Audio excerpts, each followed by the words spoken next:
ರಾಜ್ಯ ಸರ್ಕಾರದ ವಿರುದ್ಧ ಬಿಜೆಪಿಯ ರಾಜ್ಯಾಧ್ಯಕ್ಷ ಬಿವೈ ವಿಜಯೇಂದ್ರ ಗುಡುಗಿದ್ದಾರೆ. ಏನ್ ಹೇಳಿದ್ದಾರೆ ನೋಡ್ತಾ ಹೋಗೋಣ. ಒಂದ್ ಕಡೆ ಬಿಜೆಪಿ ಕಾರ್ಯಕರ್ತ ವಿನಯ್ ಆತ್ಮಹತ್ಯೆಯ ಪ್ರಕರಣ ಪ್ರತಿಭಟನೆಯ ಸ್ವರೂಪವನ್ನು ಪಡೆದುಕೊಂಡಿದೆ. ಮಗದೊಂದು ಕಡೆ ರಾಜ್ಯ ಸರ್ಕಾರದ ವಿರುದ್ಧ ವಿಜಯೇಂದ್ರ ಗುಡುಗಿದ್ದಾರೆ. ಪೊಲೀಸ್ ಠಾಣೆಗಳು ಕಾಂಗ್ರೆಸ್ ಆಫೀಸ್ ಆಗ್ಬಿಟ್ಟಿವೆ. ಕೈ ಶಾಸಕರ ಕಿರುಕುಳದಿಂದಲೇ ನಮ್ಮ ಪಕ್ಷದ ಕಾರ್ಯಕರ್ತ ವಿನಯ್ ಆತ್ಮಹತ್ಯೆ ಮಾಡಿಕೊಂಡಿರೋದು. ಪ್ರಕರಣದಲ್ಲಿ ಯಾರೇ ಇರಲಿ ತಕ್ಷಣವೇ ಬಂಧಿಸಬೇಕು. ರಾಜ್ಯ ಸರ್ಕಾರದ ವಿರುದ್ಧ ಬಿವೈ ವಿಜಯೇಂದ್ರ ಗುಡುಗಿರೋದು ಈ ರೀತಿಯಾಗಿ. ಅಂದ್ರೆ ಪೊಲೀಸ್ ಆಫೀಸ್ಗಳು ಟ್ರಾನ್ಸ್ಪರೆಂಟ್ ಆಗಿಲ್ಲ, ಪಾರದರ್ಶಕತೆ ತೋರಿಸ್ತಾ ಇಲ್ಲ, ರಕ್ಷಣೆ ಮಾಡೋಕ್ ಮುಂದಾಗ್ತಾ ಇದೆ ಭಕ್ಷಕರನ್ನ. ಈ ಕೂಡಲೇ ಯಾರದೆಲ್ಲ ಹೆಸರಿದೆ, ಯಾರೆಲ್ಲ ಹಸ್ತಕ್ಷೇಪವನ್ನು ಮಾಡಿದರೆ ಪ್ರಕರಣದಲ್ಲಿ ಅವರನ್ನ ಬಂಧಿಸಬೇಕು ಅಂತ ರಾಜ್ಯ ಸರ್ಕಾರದ ವಿರುದ್ಧ ಬಿವೈ ವಿಜಯೇಂದ್ರ ಗುಡುಗಿದ್ದಾರೆ. ಮಗದೊಂದು ಕಡೆ ನೀವು ಗಮನಿಸಿರ್ತೀರಿ ಆ ಡೆತ್ ನೋಟ್ ಅಲ್ಲಿ ಯಾರದೆಲ್ಲ ಹೆಸರಿದೆ ಅಂತ. ನಾವು ಜವಾಬ್ದಾರಿ ಅಲ್ಲ, ಹಾಗಾಗಿ ಎಸ್ ಪಿ ಅವ್ರನ್ನ ಕರೆದು ಹೇಳಿದ್ದೇವೆ.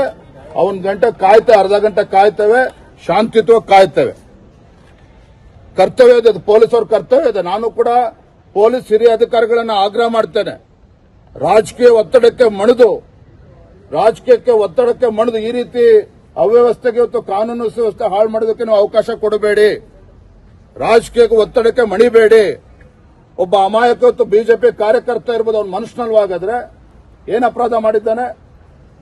ಹಾಗಾಗಿ ನಾವು ಶಾಂತಿಯುತವಾಗಿ ಕಾಯ್ತೇವೆ. ಪೊಲೀಸರು ಯಾವ ನಿಟ್ಟಿನಲ್ಲಿ ಕ್ರಮನ ಕೈಗೊಳ್ತಾರೆ ನಾವು ಕಾಯ್ತೇವೆ. ಇಲ್ಲೇನೆ ಬಿಜೆಪಿ ಇದರಲ್ಲೇ ರಾಜಕಾರಣ ಮಾಡ್ತಾ ಇದೆ ಅಂತ ಹೇಳಿ ನೋಡ್ರಿ, ಆ ಪೊನ್ನಣ್ಣನ ಹೇಳಿಕೆ ನಾನು ಗಮನಿಸಿದ್ದೇನೆ.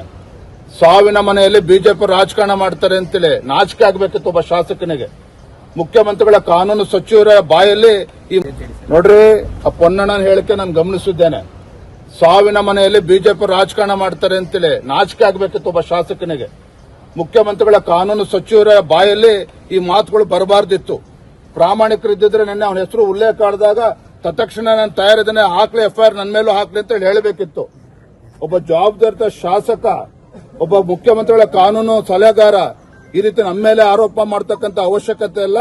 ಇವತ್ತು ನನ್ನ ಕಾರ್ಯಕರ್ತ, ಭಾರತೀಯ ಜನತಾ ಪಾರ್ಟಿ ಕಾರ್ಯಕರ್ತ ಆತ್ಮಹತ್ಯೆ ಮಾಡ್ಕೊಳ್ಳೋದಕ್ಕೆ ಇದೇ ಶಾಸಕರು ಹೊಣೆಗಾರರು, ಇವರೇ ಕಾರಣಕರ್ತರು. ಬಹಳ ಕಾನೂನು ಪಂಡಿತರಿದ್ದಾರೆ, ಕಾನೂನು ನಮಗೂ ಗೊತ್ತಿದೆ. ಕಾನೂನು ಏನು ಅಂತೇಳಿ ನಾವು ಕೂಡ ತೋರಿಸ್ತೇವೆ. ಎಫ್ಐಆರ್ ಅವ್ರ ಹೆಸರು ಬರಲೇಬೇಕು. ಅವರೊಬ್ಬರೆಲ್ಲ ಪಂಡಿತರು ಇಲ್ಲಿ ಜಗತ್ತಿನಲ್ಲಿ ಇರ್ತಕ್ಕಂಥದ್ದು. ನಾನು ನೋಡ್ತೇನೆ ಏನಾಗ್ತದೆ ಅಂತೇಳಿ. ಆದ್ರೆ ನಾನು ನಮ್ಮ ಮಾಧ್ಯಮದ ಸ್ನೇಹಿತರ ಮೂಲಕ ನಮ್ಮ ಕಾರ್ಯಕರ್ತರು ಕೂಡ ವಿನಂತಿ ಮಾಡ್ತೇನೆ, ಮನವಿ ಮಾಡ್ತೇನೆ. ಈ ರೀತಿ ಆತ್ಮಹತ್ಯೆ ಮಾಡ್ಕೊಳ್ತಕ್ಕಂಥದ್ದು ನಾವೆಲ್ಲರೂ ಬದುಕಿದ್ದೇವೆ, ನಮ್ಮೆಲ್ಲ ಪಕ್ಷದ ಮುಖಂಡರಿದ್ದೇವೆ, ಕಾರ್ಯಕರ್ತರಿದ್ದೇವೆ. ಈ ರೀತಿ ಕಾಂಗ್ರೆಸ್ ಕುತಂತ್ರಕ್ಕೆ, ಒತ್ತಡಕ್ಕೆ ಯಾರು ಕೂಡ ಈ ರೀತಿ ಈ ದಾರಿಯನ್ನು ತೆಗೆದುಕೊಳ್ಬಾರ್ದು. ದಯವಿಟ್ಟು ಧೈರ್ಯವಾಗಿ ಎದುರಿಸಬೇಕು.